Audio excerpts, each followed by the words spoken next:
নতুন গল্প নিয়ে হাজির হলাম। গল্পটি শেষ পর্যন্ত শুনলে অনেক মজা পাবেন। চলুন তাহলে গল্পটি শুরু করি। আমি লিজা, বয়স 21 বছর। আজ শোনাব গরম ছুটির একটি গল্প। কলেজে পড়ছি। আমি তেমন ফর্সা নই, নায়িকা মার্কা সুন্দরীও নয়, কিন্তু কেন জানি ছেলেরা আমার দিকে লোভাতুর চোখে তাকিয়ে থাকে। বান্ধবীদের অনেকেই প্রেম করে, দু একজনের বিয়েও হয়ে গেছে। তাদের স্বামীদের সোহাগের কথা শুনলে হিংসায় জ্বলে মরি। আমি তেমন সুন্দরী নই বলে হয়তো কেউ আমাকে প্রেমের প্রস্তাব দেয় না। আর আমি তো একটা মেয়ে, হাজার ইচ্ছা থাকলেও বেহায়ার মতো কোনো ছেলেকে গিয়ে প্রস্তাব দিতেও পারি না। ছেলেরা শুধু আমার শরীরের দিকে তাকায়। ওদের তাকানো দেখে বুঝতে অসুবিধা হয় না ওরা কি চায়। আমিও তো তাই চাই, কিন্তু ওরা আমাকে একবার কাছে পেতে চায়, আর আমি চাই একজন নিয়মিত সঙ্গী। একবার আগুন লাগিয়ে হারিয়ে গেলে আমি আবার চাহিদা মেটাবো কি করে? আমার মনে হয় ছেলেরা আমার শরীরটাকে পছন্দ করে। আমি 5 ফুট 2 ইঞ্চি লম্বা, বেশ স্বাস্থ্যবতী।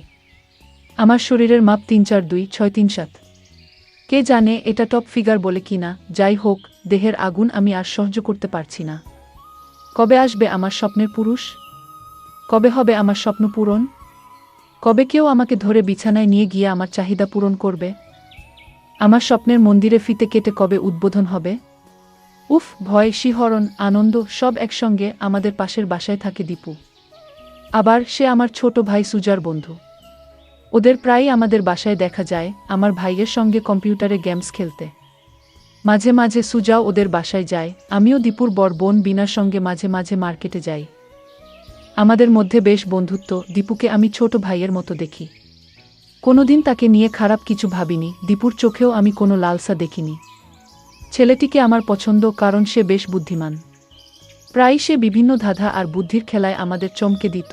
একদিন আমি কলেজে থাকা অবস্থায় মোবাইলে আমার ভাই সুজার ফোন এলো। সে বলল আব্বু আর আম্মু এক আত্মীয়ের বাড়িতে গেছে, ফিরতে একটু দেরি হবে। আমি আধা ঘন্টা পরে বাসায় ফিরলাম। আমার কাছে চাবি ছিল, তাই দরজা নক না করেই দরজা খুলে ফেললাম। দরজা খুলতেই কেমন অদ্ভুত এক শব্দ আমার কানে এলো। আমি আস্তে আস্তে দরজা আটকে সুজার রুমে উকি মারলাম। যা দেখলাম তাতে আমার নিঃশ্বাস বন্ধ হয়ে এলো। কম্পিউটারে বিদেশি ভিডিও চলছে আর দীপু তা দেখছে, কিন্তু আমার ভাই সুজাকে কোথাও দেখতে পেলাম না। নিঃশব্দে ওখান থেকে সরে অন্য রুমে গিয়ে দেখলাম সুজা কোথাও নেই। আমি সুজার মোবাইলে ফোন দিলাম এবং আস্তে আস্তে কথা বললাম, যাতে দীপু আমার আওয়াজ না পায়। জানতে পারলাম সুজা এইমাত্র মার্কেটে গেছে। কাছে কিছু গেমসের সিডি আনতে গিয়েছে এবং ফিরতে অন্তত 1 ঘন্টা লাগবে। সুজা দীপুকে বাসায় রেখে গেছে। আমিও বুদ্ধি করে ঠিক করলাম, আমি যে বাসায় চলে এসেছি এবং দীপুকে দেখেছি তা সুজাকে জানাব না। এখন আমার হাতে 1 ঘন্টা সময়।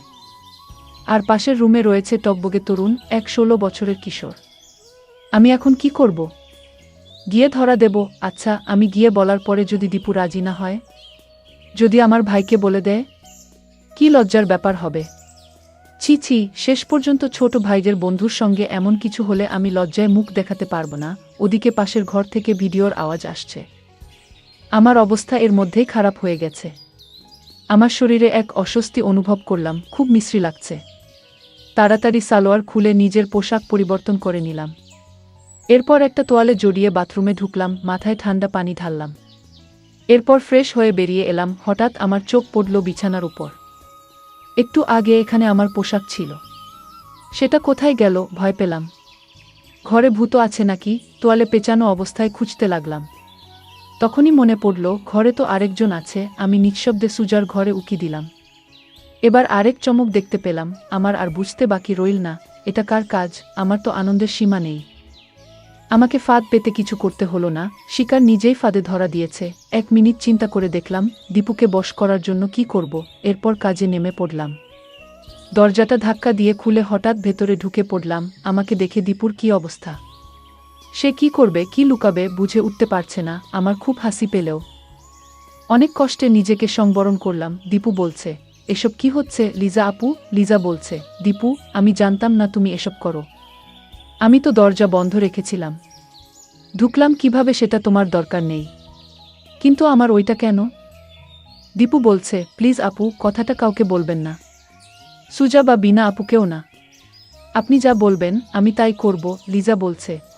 আমিও তো যা করতে বলবো সেটি মানুষকে গিয়ে বলে দেবে, তাই না? দীপু প্রায় কাঁদো কাঁদো কণ্ঠে, না আপু, আমি বলবো না। লিজা বলছে, ঠিক আছে, তাহলে তোমার কাছে যা আছে তা দেখাও। দীপু অবাক, আপু আমি কি দেখাব? লিজা বলছে, দেখাও তো। দীপু ভয়ে ভয়ে ওর কাছে রাখা জিনিসটা বের করলো। লিজা বলছে, যাও বাথরুমে গিয়ে এটা ধুয়ে নিয়ে আসো। দীপু বাধ্য ছেলের মতো বাথরুমে গেল। আমার প্রথম প্ল্যান ভালোভাবে কাজ করল। এবার আমার দ্বিতীয় প্ল্যান। প্রথমে আমি মেইন গেট ভালোভাবে লক করলাম, যাতে চাবি থাকলেও বাইরে থেকে খোলা না যায়। এরপর দ্রুত নিজের রুমে চলে গেলাম। আমি বাম পাশ ফিরে কাত হয়ে শুয়ে থাকলাম। দীপু ঘরে ঢুকলে আমাকে দেখতে পাবে, আর পাবে তার জন্য সাজানো পরিবেশ। অপেক্ষা আর অপেক্ষা। এক এক সেকেন্ড যেন এক এক ঘন্টা মনে হচ্ছিল দুরু দুরু বুক নিয়ে অপেক্ষা করছি। কখন আসবে দীপু? নাকি লজ্জায় চলে যাবে? অবশেষে দরজা খোলার শব্দ পেলাম। পেছনে তাকিয়ে দেখি দীপু। আমন্ত্রণসূচক একটি হাসি দিলাম আর মুখ ফিরিয়ে নিলাম। দেখি এবার কি করে। ছেলেটি সত্যিই বুদ্ধিমান। আমার সাজিয়ে রাখা জিনিসগুলো নিয়ে শুরু করল গেম খেলা। কি অসাধারণ তার প্রতিভা! গেমের প্রতিটি লেভেল যেভাবে খেলছে, মনে হচ্ছে এসব গেম তার আগে থেকেই জানা। আমার প্রথমবার ওর সঙ্গে গেম খেলতে ভয় লাগছিল, কিন্তু দীপু আমাকে সব শিখিয়ে দিল। এখন বুঝতে পারছি গেম খেলার আনন্দটাই আলাদা। বন্ধুরা, গল্পটি এখানেই সমাপ্ত করলাম। গল্পটি ভালো লাগলে একটি লাইক দিন এবং চ্যানেলটি সাবস্ক্রাইব করে দেবেন। দেখা হচ্ছে পরের ভিডিওতে।